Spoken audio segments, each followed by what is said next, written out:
요즘 기독교인들이 이 나라의 어떤 정책에 대한 문제 때문에 신경을 굉장히 곤두세우고 있는 문제가 하나 있습니다. 뭔지 알고 계십니까? 뭐에 대해서 신경을 곤두세우고 있나요? 동성혼, 이제 그 약한 사람에 대한 차별 금지법, 이건 참 좋은 법이긴 해요. 그런데 그걸 맹점으로 이용하게 되면 복음을 복음으로 전할 수 없게 되고요. 교회에서 진리를 진리대로 말할 수 없게 되는 상황이 온다고 그러지요. 그래서 여러분들도 아마 이런저런 문자를 받으시고 아마 한 적이 있을 거예요. 이번 주에 그 도청 예배가 있어서 이제 예배 찬양 인도를 하고 지도 목사님 이제 그런 얘기를 하시더라고요. 여기는 조용해요. 대전은 괜찮아요. 이런 얘기를 하시더라고요. 그분은 이제 아산에서 목회를 하시는 목사님이신데 무슨 일이냐 얘기하시는 걸 들어봤더니 지금 아산 시장이 동성애를 적극적으로 자기 지지하겠다고 천명을 했답니다. 그래갖고 이제 아산 성시와 운동 본부에서 들고 일어나가지고 아산 시장 찾아가가지고 철회해라. 뭐 하는 거냐. 이러고 지금 난리도 아니래요. 당신은 아산 시장하고 되게 친한데 자기 교회에다 프랜카드 걸어놨대. 아산 시장 이름까지 써가면서 누구누구는 퇴신하라, 각성하라 써놨다고 그런 얘기를 하시더라고요. 그래서 여기는 도청은 내푸시는 조용하냐. 대전 사시는 이제 그 도청 직원한테 대전은 좀 어떠냐. 여기는 잘 모르겠는데요. 아직 별 얘기가 없어요. 근데 별 얘기가 없는 게 아니라 충남도를 대표하시는 분이 동성애를 지지한다고 이미 자기도 천명을 했고 그것 때문에 또 아산 성시와 또 목사님들이 또 도지사님을 찾아가서 뭐라고 또 했다고 그러네요. 근데 그 다음 주인가 또 누구들이 찾아와서 또 지지를 했대요.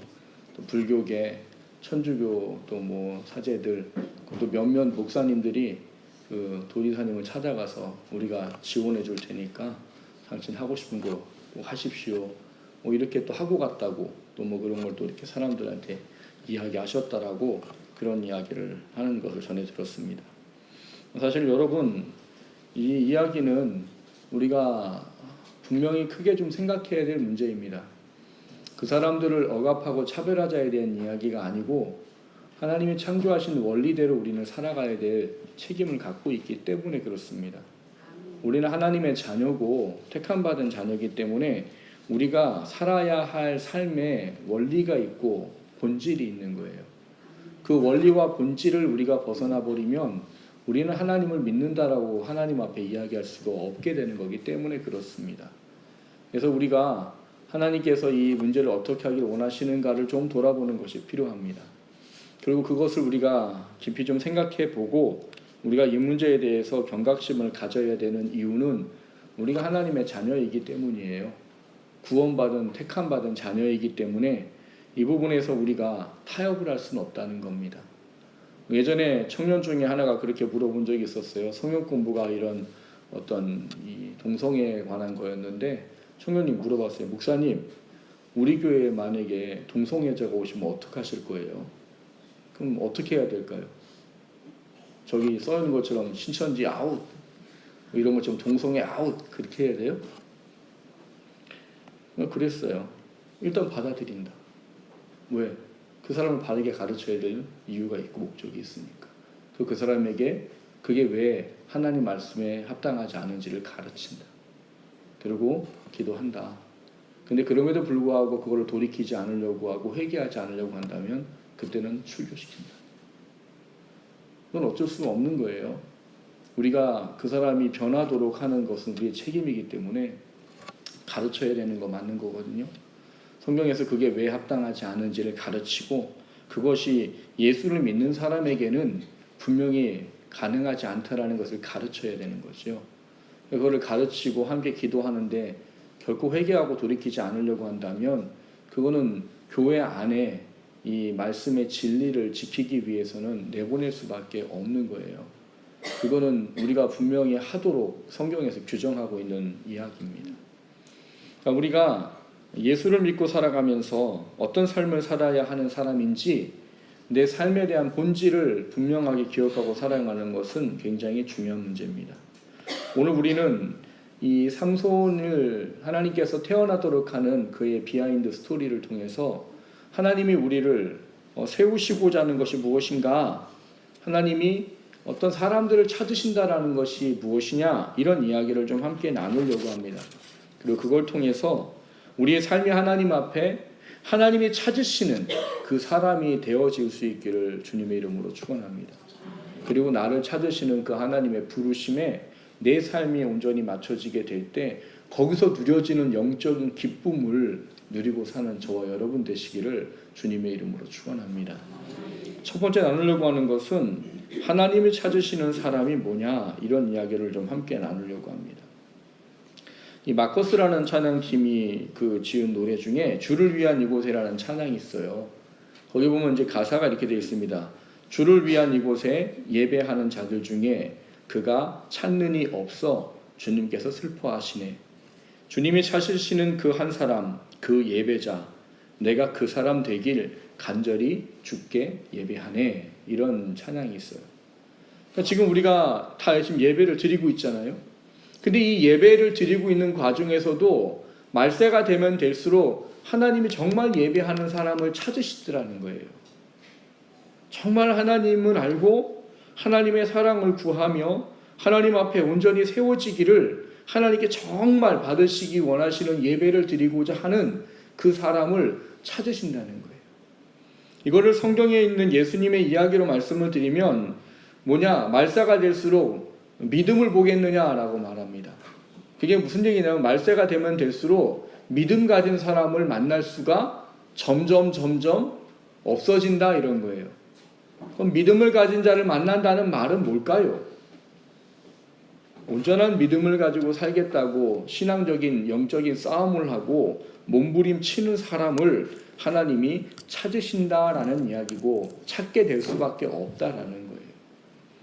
여러분, 시대가 말세를 지내서 가면 갈수록 점점 어떤 모습들이 나타날까요? 점점 사람들이 세상에 타협하고 하나님의 말씀을 자꾸 세상의 것들과 자꾸 이게 혼합하고 아니면 바꾸고 버리고 하는 일들을 말세가 되면 될수록 점점 하게 됩니다. 앞서 제가 서두에 동성애에 대한 이야기를 말씀을 드렸는데, 미국에는 동성애를 지지하는 교단이 있어요. 거기는 이 동성끼리 결혼하는 것은 이미 다 허용이 돼 있고요. 그래서 그 사람들은 그 성경도 자기네 성경이 따로 있습니다. 왜 그 사람들 성경이 따로 필요할까요? 왜냐하면 성경에는 왜요? 하지 말라고 되어 있거든요. 그건 죄악이다. 그런 사람은 어떻게 해요? 돌로 쳐서 죽여라. 그렇게 규정되어 있기 때문에 자신들이 그런 걸 지금 하고 있는 상황에서 그 말씀을 읽기가 이게 껄끄러울 수밖에 없는 거지요. 뭐 그분들은 나름대로 여러 가지 이유를 말해요. 우리한테 무슨 DNA가 부족하고 우리는 원래 뭐 사실은 남자로 태어날 건데 여자로 태어난 거고 뭐 이런 이야기를 해요. 그럼 그렇게 하면 실수를 누가 하신 거예요? 하나님이 만들다가 달아야 되는 거 안 달고 다른 거예요? 그래서 이 땅에 와가지고 나는 원래 안 달린 게 달렸기 때문에 떼어버리고 이런 겁니까? 하나님은 실수가 없으세요. 하나님은 완전하신 분이세요. 우리가 성경 안에 우리의 삶을 찾아가면 성령의 도우심을 받으면 그 문제들은 해결될 수 있는 거예요. 그걸 성령 안에서 해결하지 않으려고 하니까 자꾸 내가 원하는 것대로 하는 거지. 내가 원하는 게 뭐예요? 난 남자인데 남자가 좋아.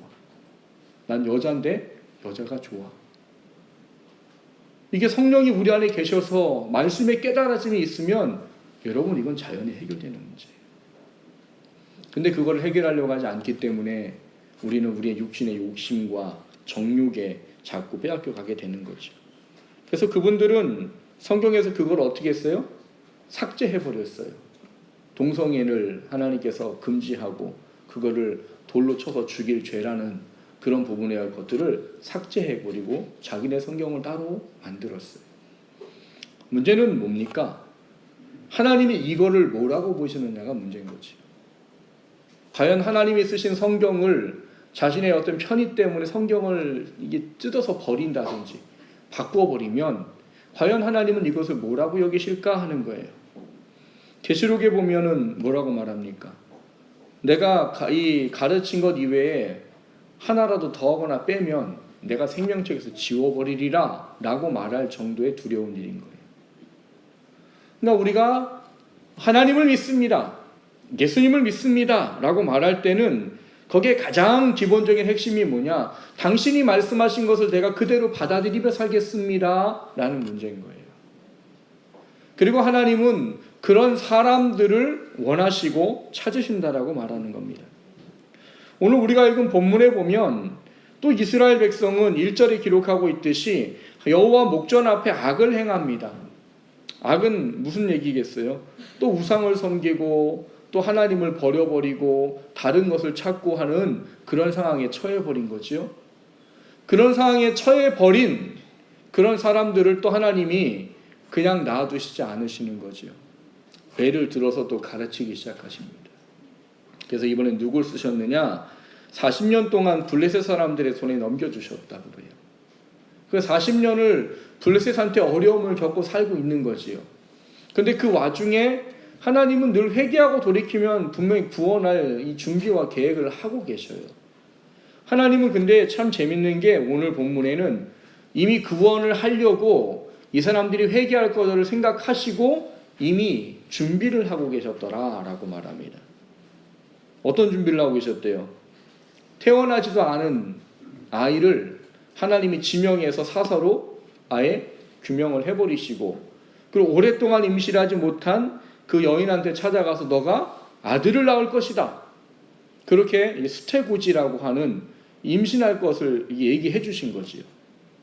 그거를 통해서 이제 이 여인이 임신을 하게 되는데, 하나님이 이 오랫동안 임신하지 못했던 이 여인에게 아들이 있을 거다라고 말씀하시면서 하나님이 중요한 이 제시를 하시는 게 있어요. 뭘 제시하세요? 아들을 너가 낳을 건데 걔는 태어나기 전부터 죽을 때까지 하나님께 구별된 나실인이라, 이렇게 아예 규명을 해버리세요.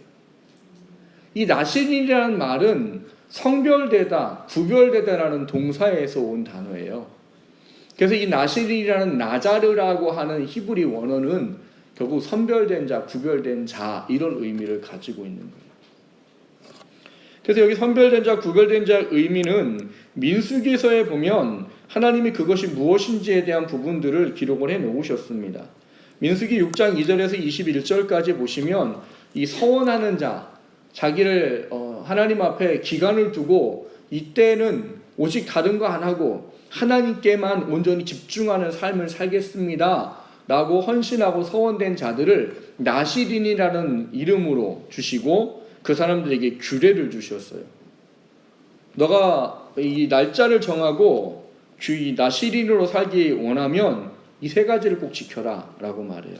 첫 번째가 민수기 6장에서 1절 4절에 보면 포도주, 독주를 끊고 일체 포도의 열매로 된 음료나 식료를 취하지 말아라, 이렇게 말해요. 두 번째는 6장 5절에 보면 이 기한한 날까지 너는 서원 중에는 머리나 털이나 어떤 것도 깎지 말아라. 수염이든 털이든 머리든 깎지 말아라. 그 세 번째는 이 기간 중에는 부모나 형제나 자매가 죽었다고 하더라도 그 시체를 가까이 하거나 만지지 말아라. 동물의 사체도 만지지 말아라. 이렇게 규정을 해 놓으셨어요. 이걸 규정한 이유는 원래 그 의미들을 가만히 살펴보면 어떤 거냐, 철저하게 하나님께서 원하시는 삶을 살겠다고 자기를 제어하고 절제하고 억어하는 거예요. 그 포도주나 독주를 마시지 마라, 이 말은 포도주나 독주는 사실 하나님께서 사람에게 준 축복의 음식이 아닙니다. 그래서 성경은 사실 술을 뭐라고 표현하냐면 독주라고 표현해요. 독주. 그러니까 우리가 술이라는 개념을 사람들이 너무 가볍게 보는데, 여러분, 술은 사람을 망치는 굉장히 좋은 사탄이 쓰는 도구예요. 그래서 그 나실인의 기간 동안은 세상에 어떤 것을 쫓지 아니하고 내가 오직 하나님만 순결하게 바라보도록 하겠다고 세상에 합당하지 못한 것을 끊어버림에 대한 개념으로 뭐 포도주든 독주든 포도의 나무의 소산이든 사람이 즐기는 것을 하지 않겠다라는 개념의 의미로 구별을 하는 겁니다. 두 번째는 서원 중에는 머리털이나 수염이나 털을 깎지 않도록 되어 있어요. 이거는 아마 이방 그 민족의 풍습 때문에 한 이야기라고 봅니다.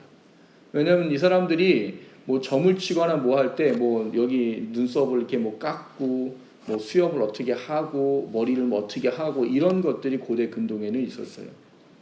그래서 아마 그 기간 중에는 다른 어떤 곳에 마음을 두지 않고 오직 하나님께만 초점되겠습니다. 의미가 아닐까 싶습니다. 세 번째는 이 부모의 뭐 형제의 자매의 어떤 뭐 사체에 가까이 하지 말아라 이런 부분인데 성별에 대한 문제를 좀 크게 이해하도록 하기 위한 문제인 것 같아요. 너가 정말 그 순간 그 시간만큼은 나를 바라보기 원한다면 너의 육체의 모든 중요한 관계 이전에 내가 우선권이 되게 해라 이런 문제인 것 같아요. 그걸 좀 예수님께서 말씀하신 것과 비슷하게 풀어드리면 뭐냐, 예수님께서 너가 나를 좇으려고는 뭘 하라고 그래요? 부모와 형제와 자녀를 버리고 나를 좇을지니라 그렇게 말씀을 하셨잖아요. 그럼 버리라는 얘기예요? 근데 예수님 믿고 제자 되려면 다 버려야 돼요? 오늘 집에 가시면 다 인연을 끊으세요? 나는 오늘 예수님 믿으니까 당신하고는 절별이야. 너랑 나랑 아빠와 딸의 관계를 끊는다. 너 언니, 형, 누나 우리 관계를 끊어야 돼. 난 예수 믿기 때문에. 그런 거예요? 아니에요. 그 말은 뭐냐? 그만큼 하나님의 우선권을 두고 사는 중요성을 깨달으라는 거예요. 왜냐하면 성경의 다른 곳에 보면 부모를 공경하라고 돼 있고 형제 자매를 사랑하라고 돼 있거든요. 그러니까 예수님께서 그 말씀하신 이유는 너가 내 제자가 되려면 그만큼 나의 관계된 것이 그만큼 우선권이 되도록 살아야 된다라는 개념의 의미예요. 그러니까 여기 나와 있는 나실인의 민수기 6장에 있는 이 계명에 대한 이야기들은 결국 무엇이냐? 내가 하나님께 구별되어지겠다고 한 시간만큼은 정말 완전히 하나님의 사람으로 살겠습니다의 개념이에요. 근데 오늘 이거를 누구한테 말씀하신 거예요? 삼손에게 태어나기도 전에 하나님께서 말씀을 하신 거예요. 너가 아들이 없는데, 자식이 없는데 내가 아들을 낳게 해줄 거다. 걔를 나실인으로 키워라. 왜? 내가 네 아들을 통해서 이 블레셋으로부터 내 택한 백성을 구원할 계획을 가지고 있다. 그러니까 걔는 평생 내 앞에 구별된 나의 사람으로 살도록 그렇게 규정을 해라 라고 아예 하나님께서 태어나기 전부터 아예 그냥 못 박아 버리셨어요. 오늘 이것을 우리는 좀 돌아봐야 될 문제가 필요합니다. 여러분, 하나님이 이 시대를 살아가는 우리들을 사실 이 블레셋 시대에 블레셋의 어려움을 겪는 사람들로부터 이스라엘을 구원하기 위해 삼손이라는 사람을 태어나기 전 나실인으로 구별했듯이 말세를 살아가는 지금 이 죽어가는 영혼들을 위해서 그들을 구원하기 위해서 하나님 우리를 나실인으로 구원하셨다는 사실을 아셔야 되는 거예요. 여러분, 예수님 믿으면 해야 할 거 많고 하지 말아야 될 거 많지요. 그것 때문에 믿기 힘들다라고 투덜대잖아요. 우리가 이것만 없으면 믿을만 하다라고 그런 얘기를 하시잖아요. 그런데 하나님이 그걸 왜 주셨을까예요. 그것은 하나님이 우리로 하여금 거룩한 백성으로 삼으신 자녀로 하나님이 이 땅 가운데 우리를 부르신 이유와 목적이 있기 때문입니다. 제가 거듭거듭 말씀드리는 게 있어요. 여러분, 구원은 받는 게 끝이 아니에요. 구원은 받는 게 뭐라고 그랬어요? 시작이에요.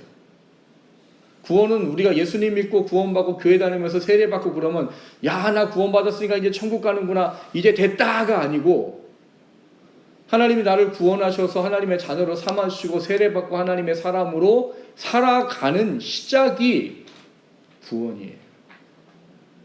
달리 표현하면 오늘 삼손을 택하여서 하나님의 뜻을 위해 당신의 백성을 구원하기 위해서 그를 나실인으로 구별하셨듯이 우리를 예수 그리스도를 구주로 고백하고 영접하는 그 믿음 위에 우리를 세상으로부터 구별하여 하나님 택함 받은 자들을 구원하기 위한 사람들로 우리를 구별하셨다는 게 우리의 구원의 시작이라는 거예요.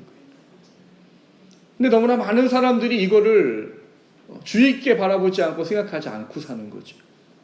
그냥 구원받으면 됐다라는 생각만 가지고 살아가요. 근데 하나님은 아니라는 거예요. 하나님은 나는 너를 그렇게 살도록 하기 위해 구원한 게 아닌데 라고 말씀하신다는 거죠. 하나님께서 우리를 나신이로 구별하셨다는 생각을 여러분 하시고 사셔야 됩니다. 내가 예수를 믿게 됐다라는 것은 이제 세상과 구별되어져서 하나님의 사람으로 예수의 사람으로 살아가겠다라는 그 구별된 삶을 사는 것을 위한 부르심에 대한 이야기를 기억하셔야 돼요. 그래서 구원이라는 것을 표현할 때 영어로 그렇게 쓰는 표현이 있어요. 콜링이라는 이야기를 씁니다. 콜링이 뭐예요? 이름을 부른다는 거예요. 세상 가운데 김세광 부른다는 거예요. 왜 불러요?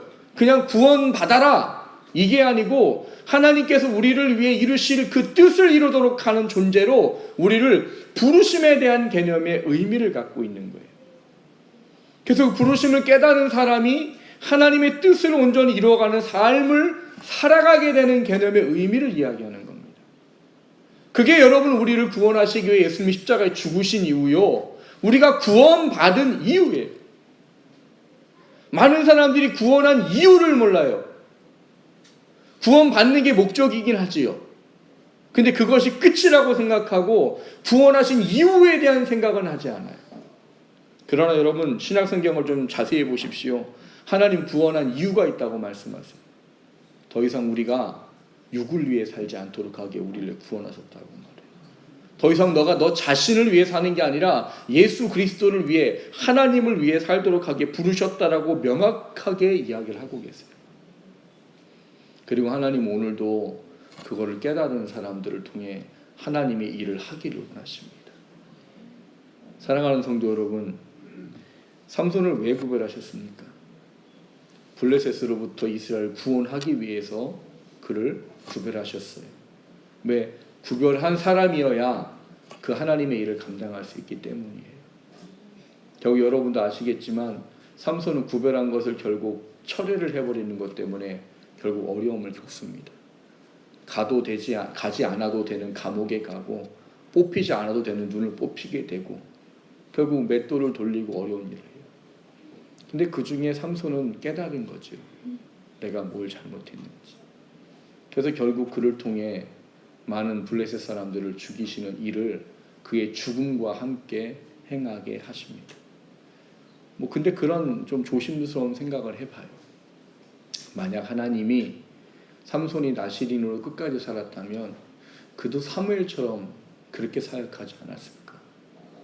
여러분 성경에 나시린으로 구별된 두 사람 중에 한 명이 사무엘입니다. 사무엘도 그 어미가 하나님께서 그를 낳는다고 할 때 그를 구별해서 하나님께 성별해서 드려요. 근데 삼손과 사무엘의 차이가 뭘까요? 삼손은 도중에 나시린의 규례를 깨버렸고요. 사무엘은 끝까지 나시린으로 삽니다. 참 조심스러운 추측이지만 그런 거예요. 삼손이 만일 자신이 지켜야 될 나시린의 규명을 지켰다면 두 눈 뽑히지 않아도 됐을 것 같아요. 감옥 가지 않아도 될 것 같고요. 늙어 죽을 때까지 하나님의 사역을 하다가 하나님께 영광의 부르심을 받았을 것 같아요. 사랑하는 성도 여러분, 하나님은 우리를 나시린으로 부르셨어요. 구원받는 거 그냥 너 예수님 믿고 구원받고 천국 가서 행복하게 살아라가 아니고 나를 구원하시고 나를 통해 하나님 원하시는 뜻이 있으시다는 사실을 돌아보시기를 주님의 이름으로 축원합니다. 우리를 구별하여 사용하기 위하여 나시린으로 삼기 위하여 우리를 구원하신 거예요. 그 구원의 은혜가 깨달은 저와 여러분 되시기를 주님의 이름으로 축원합니다. 두 번째로 나누고자 하는 것은 그럼 나시린으로 사는 것은 어떤 겁니까 하는 겁니다. 여러분 우리가 구별된 사람으로 살아야 된다고 그래요. 세상에부터 믿지 않은 사람들로부터 구별된 삶을 살아야 된대요. 그러면 구별된 삶을 살기 위해서 우리가 살아가는 삶의 모습은 어떤 겁니까? 어떤 게 과연 내가 구별된 삶으로 살아가는 걸까요? 그걸 가장 잘 설명해 주는 게 이 로마서 12장 1절 2절입니다. 그러므로 형제들아 내가 하나님의 모든 자비하심으로 너희를 권하노니 너희의 몸을 하나님이 기뻐하시는 거룩한 산 제물로 하라고 뭐 하라고요? 드려라. 이는 너희가 드릴 영적 예배니라. 그러면서 2절에 뭐라고 말씀하세요? 그러므로 너희 이 세대를 본받지 말고 마음을 새롭게 함으로 변화를 받아 하나님의 선하시고 온전하시고 기뻐하시는 뜻이 무엇인지 분별하도록 하라, 이렇게 되어 있습니다. 그게 우리의 삶이에요. 나신인으로 사는 건 뭐냐? 세상의 가치와 판단과 세상이 좋다고 말하는 것으로부터 하나님이 뭐라고 말씀하시는지를 분별하고 살아가는 겁니다. 사람들은 돈 많이 받고 부자 되고 높아지면 그게 복인 줄 알아요.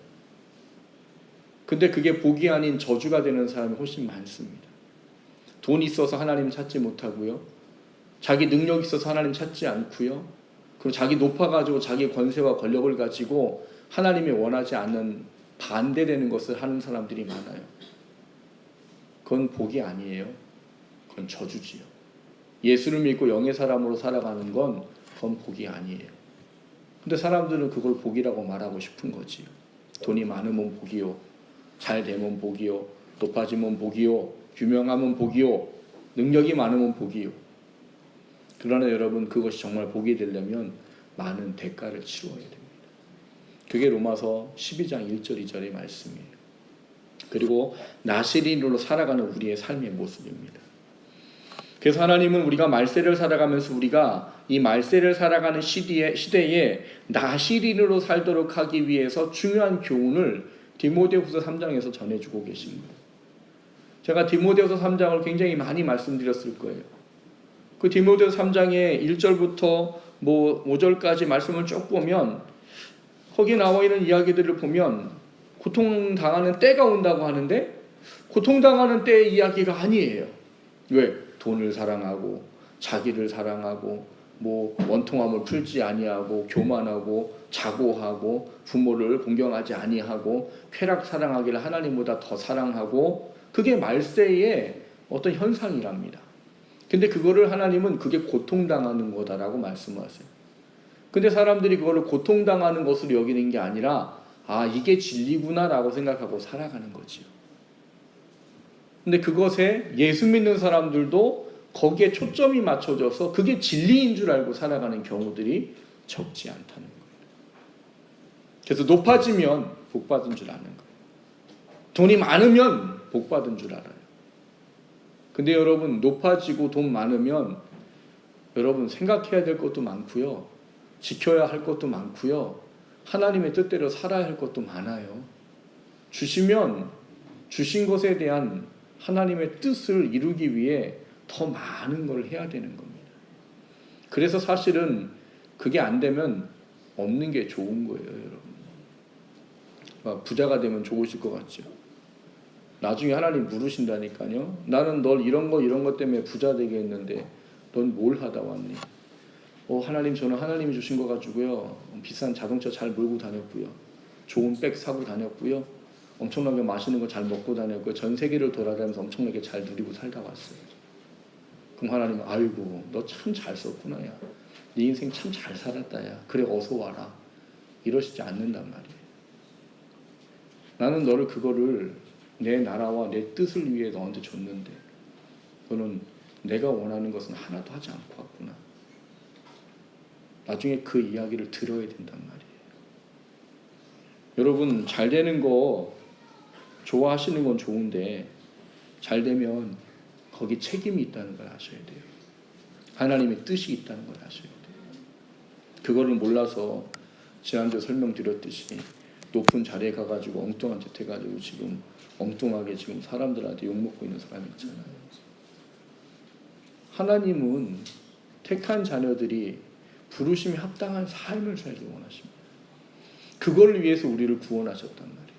그걸 위해서 아들을 십자가에 달려 죽게 하는 것을 아까워하지 아니하고 내어주셨단 말이에요. 그리고 그걸 가지고 우리에게 구원을 베풀어 주시고 구원받은 우리들이 합당한 삶을 살라는 거예요. 그 디모데후서 3장 5절에 보면 그런 말을 합니다. 경건의 모양은 있으나 경건의 능력은 부인하는 세대가 많세다라고 말해요. 경건의 모양은 있어요. 나 예수 믿어요. 일주일에 한 번 교회 가요. 그리고 헌금도 조금 하고요. 그리고 그렇게 예수 믿는다고 살고 있어요. 나 천국 갈 거 믿어요. 그런 모양은 있어요. 근데 경건의 능력은 어때요? 경건의 능력은 뭔데요? 나를 구원하시고 하나님 자녀 삼으셔서 나를 통해 일하시기 원하시는 하나님의 그 놀라운 일들을 이루어가는 게 경건의 능력이에요. 나를 통해 삶에 예수 그리스도가 전달되어지고 나타나고, 나를 통해 하나님의 영광이 나타나고 찬양이 나타나고 기쁘심이 나타나는 그 삶을 하기 위해서 우리를 구원하셨는데, 그 경건의 능력은 부인한대. 말씀에 그 삶이 없어요. 그래서 그 부분에 대해서 3장의 마지막 부분에 가면 그런 얘기를 합니다. 그러나 너는 배우고 확신한 일에 거하라. 너는 내가 누구에게서 배운 것을 알며 또 어려서부터 성경을 알았나니 성경은 너희 너로 하여금 그리스도 예수 안에 있는 믿음으로 말미암아 구원에 이르는 지혜가 있게 하느니라. 모든 성경은 하나님의 감동으로 된 것으로 교훈과 책망과 바르게 함과 의로 교육하게 유익하니 이는 하나님의 사람으로 온전하게 하며 모든 선한 일을 행할 능력을 갖추게 하려 함이라. 이렇게 결론을 내려놓고 있어요. 말세를 살아가는 사람들한테 말세에 이런 현상이 있는데 그런 거에 마음을 내어주지 말고 너희들은 나시린으로 구별되어서 살고 그것을 살도록 하게 너희들에게 필요한 게 뭔 줄 아냐? 말씀 안에 거해서 말씀대로 살고 그 말씀이 네 안에 충만하게 채워져서 너를 교훈하고 책망하고 바르게 하고 의로 교육하게 해서 너가 하나님의 사람으로 온전하고 하나님의 뜻을 행할 수 있는 능력을 갖추는 사람이 되어라. 이게 하나님이 말씀하시는 나시린의 의미예요. 이거를 그냥 우리가 쉽게 이해하는 말로 하면 뭘까요? 너는 거룩함을 위해 부르심 받은 대로 거룩하게 살아랍니다. 거룩한 자가 살아야 될 삶을 온전히 순종하면서 말씀 속에 순종하는 삶을 살아라, 이런 거예요. 그게 우리가 구원받은 하나님의 자녀로 살아가야 될 삶 모습. 여러분, 레위기 20장 26절에 보면 이렇게 말합니다. 너희는 나에게 거룩할지어다. 이는 나 여호와가 거룩하고 내가 또 너희를 나의 소유로 삼으려고 너희를 만민 중에 구별하였음이니라. 이렇게 말해요. 구별한 이유가 다 뭐라고요? 하나님의 소유 삼고 하나님의 뜻 안에 살도록 하기 위해서. 그래서 레위기 11장 45절에 보면 이렇게 말해요. 나는 너희의 하나님이 되려고 너희를 애굽 땅에서 인도하여 낸 여호와라. 내가 거룩하니 너희도 거룩할지어다. 이렇게 말해요. 그러니까 하나님이 이스라엘을 출애굽한 이유가 뭐래요? 거룩한 하나님을 믿는 거룩한 백성이 되도록 하기 위해서 출애굽시키셨답니다. 이거를 여러분 고스란히 우리에게 갖고 들고 와야 되는 거예요. 뭐라고요? 나는 사탄의 권세로부터 너가 나의 나시린으로 구별되도록 하기 위해서 너를 구별하여 내 자녀를 삼았나니, 이런 말인 거예요. 그러니까 결국 뭐예요? 우리가 하나님의 뜻을 순종하고 사는 그 거룩한 삶을 살아야 되는 존재라는 사실을 위해 우리를 구원하셨다라고 말하는 거예요. 그게 하나님 우리에게 말씀하시는 우리가 나시린으로 부름받은 의미고 이유입니다. 사랑하는 성도 여러분, 나시린으로 살고 계십니까? 정말 세상에서 구별되어지고 세상 사람들이 볼 때 나를 보면 저 사람 예수 믿는 사람이래 라고 말을 할 수 있는 그런 삶을 살고 계십니까? 여러분, 그 삶을 살지 못하면 우리는 영적으로 하나님의 살아갈 힘을 잃어버립니다. 그럼 우리는 세상에 휘둘려 살 수밖에 없고요. 정신없이 그냥 내 육신을 위해서 그냥 내리내리 달려갈 수밖에 없어요. 그리고 마지막에 우리에게 주어지는 건 아무것도 없는 솔로몬과 같은 내가 헛된 인생 살았구나 라는 고백을 할 수밖에 없습니다. 하나님은 우리에게 이렇게 말합니다. 고린도서 5장 15절에 보시면 저가 모든 사람을 대신하여 죽으심은 산자들로 하여금 다시는 저희 자신을 위하여 살지 않고 오직 저희를 대신하여 죽었다가 다시 사신 자를 위하여 살게 하려 함이니라. 이렇게 말합니다. 사랑하는 성도 여러분, 나시린으로 사는 거 쉽지 않습니다. 그러나 늘 말씀드리지만 쉽지 않고 어렵다고 해서 우리가 안 해도 되는 건 아니라는 거예요. 쉽지 않고 어렵다고 해서 우리가 세상 사람들처럼 살아서는 안 된다는 거예요. 하나님은 그렇게 살도록 하지 않기 위해 아들을 십자가에 달려 죽게 하신 거고 나를 구원하신 겁니다. 그리고 우리를 통해서 하나님의 원하는 뜻을 이루기를 원하시는 것. 우리도 삼손처럼 나시린으로 부름받았다는 사실을 다시 한번 묵상하시고 그걸 품고 살게 되기를 주님의 이름으로 축원합니다.